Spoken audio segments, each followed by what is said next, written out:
Hello, folks. How you doing? My name is Melvin. Welcome. Glad to see you here. Glad to see you doing amazingly well.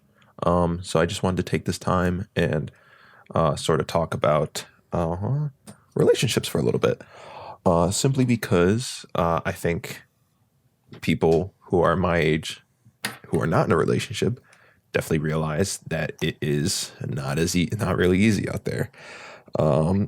And I think talking about it kind of helps that situation a little bit, kind of normalizes whatever you're going through.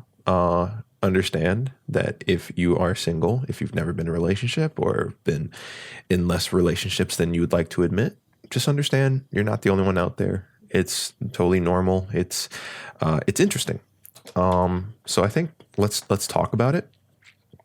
I think when it comes to relationships, I think the first thing to know is, or the first thing to understand is that there is a big difference between introverts and extroverts. That there's two groups out there. I mean, I think it's more complicated than that, but let's just keep it simple for now. So yeah, of course, extroverts are people who like going out. They like talking to people. They like socializing. Socializing is a big component on that. And of course, introverts are they're kind of the opposite. They are more secluded. They like to be around themselves more. And they just, they like doing tasks that are just by themselves, not around other people. And just from what I've noticed, people who are extroverts, they're more likely to be in relationships. They're more likely to go out and do those things. People who are introverted, it's kind of the opposite. I actually know tons of introverts that are in relationships, and so it's definitely not impossible, and it's definitely pretty normal for introverts to be in a relationship. It's just if you are an introvert and you're not in a relationship yet, then it could seem really hard to get started. And I think just from my perspective, I guess after years of kind of understanding relationships, seeing it from an outside perspective, if you are single right now, I wouldn't really make a big deal about it. It really isn't the end of the world. I think people don't really appreciate the benefits of being by yourself.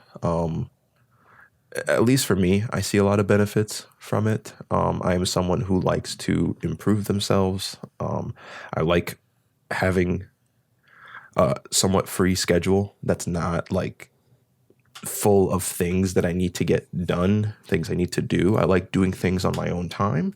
I like taking my time with things. So I really enjoy those parts of my life. And I'm not saying being in a relationship would definitely ruin that. It doesn't have to, but there are definitely benefits to how I live my life when it comes to being single. So I definitely think that I think you're gonna have to enjoy it, while it lasts. I think so. But just from what I've noticed, people who are in relationships, it really is a numbers game. How many people do you talk to?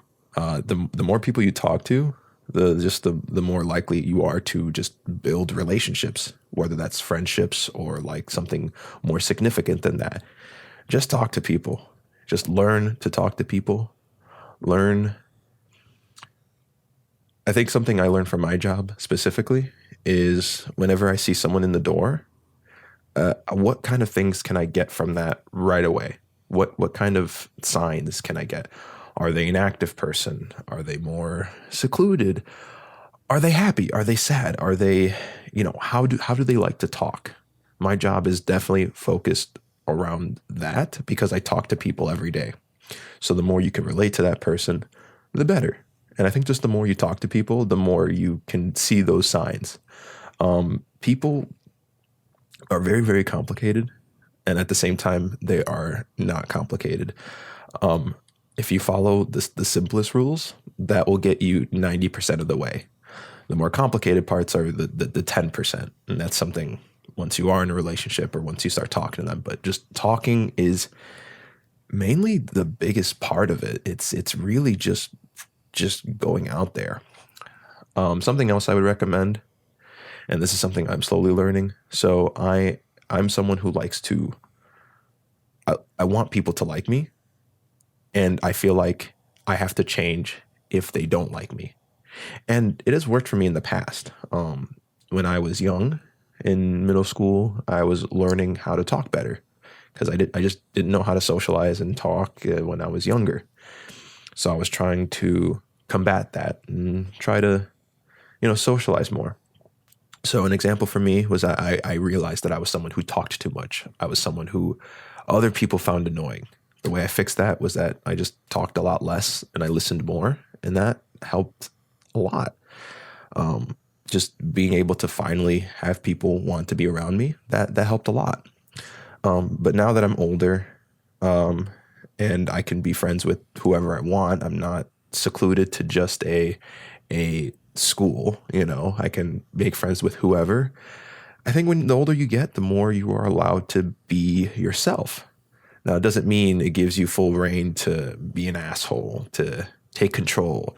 You got to learn to communicate, and you still got to learn to make changes when needed. But I think being yourself, that is absolutely important. Just learn. I think learn to make yourself interesting. How do you make what you do interesting? How do you make your life interesting? I think something for me. So I grew up with a Dominican background. I was born in the United States, but I was raised by Dominicans. In this scenario, I make it sound very boring, but I've done a lot of things in between that. I've moved states. I was originally born in New York, and then I moved to Wisconsin. I moved to Wisconsin because of 9/11. It was just my family thought it was too dangerous, so we moved. We moved to Wisconsin. So there's things in between that I can say and do to make my life sound more interesting. And I think that's really important. Just understanding how to make a conversation continue in a good way, in a fun way. I think also learning to ask a lot of questions, that's also really important.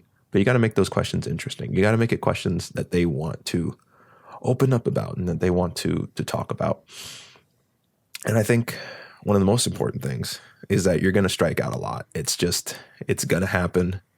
There's going to be a lot of people that just don't like you for whatever reason, and that's just a part of life. Maybe you're not attractive enough, and that's okay.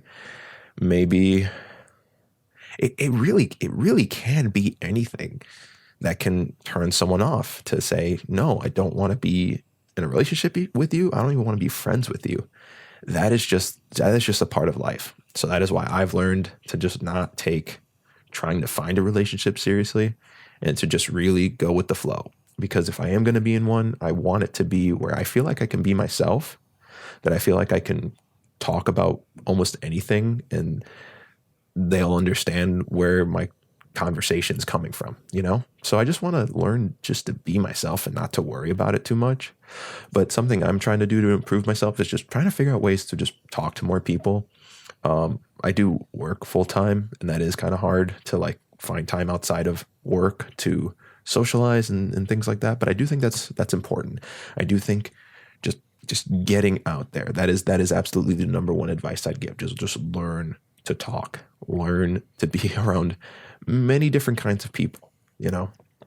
We are in at least the United States, I think we're really, really lucky to be around a lot of people with tons of different backgrounds. I think that's awesome. That's fantastic. And I think learning just how to talk to a bunch of different people, that's definitely going to help you out in the future. So that's really all I have to say in that matter. I hope that helps any of you out there. And yeah, I'll just talk to you guys in the next one. Okay. Take care, folks.